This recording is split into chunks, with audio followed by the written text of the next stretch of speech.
ചക്രമുടി ഭൂമി കയ്യേറ്റത്തിൽ നടപടി വൈകുന്നത് രാഷ്ട്രീയ ഇടപെടൽ മൂലമെന്ന ആരോപണം ശക്തമാകുന്നു.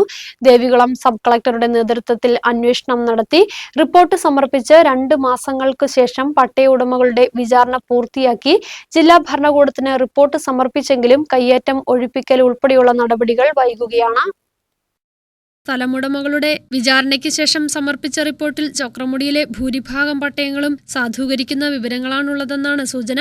എന്നാൽ ഈ പട്ടയങ്ങൾ നൽകിയത് ചട്ടം ലംഘിച്ചാണെന്ന് പ്രഥമദൃഷ്ട്യാ വ്യക്തമാണ്. 1971 മുമ്പ് കൈവശ ഭൂമിയിൽ കൃഷി ചെയ്തും വീട് വെച്ചും താമസിക്കുന്നവർക്കാണ് 1964 ഭൂപതിവ് ചട്ടപ്രകാരം പട്ടയം നൽകുന്നത്.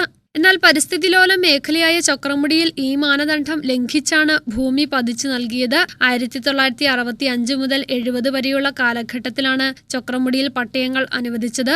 ഇക്കാലയളവിലും പിന്നീടും ഇവിടെ വീടുകളോ കൃഷിയിടങ്ങളോ ഉണ്ടായിരുന്നില്ല. ഇക്കാരണം കൊണ്ട് മാത്രം ഈ പട്ടയങ്ങൾ റദ്ദു ചെയ്യാൻ സർക്കാരിന് കഴിയും. കഴിഞ്ഞ ഓഗസ്റ്റിലാണ് റെഡ് സോണിൽ ഉൾപ്പെടുന്ന ചക്രമുടിയിൽ പാറ പുറമ്പോക്കിൽ ഉൾപ്പെട്ട ഭൂമി കയ്യേറ്റവും അനധികൃത നിർമ്മാണവും മീഡിയാനെറ്റ് പുറത്തുകൊണ്ടുവന്നത്.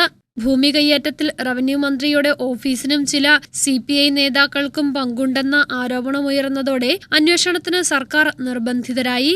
ന്യൂസ് ബ്യൂറോ, രാജകുമാരി.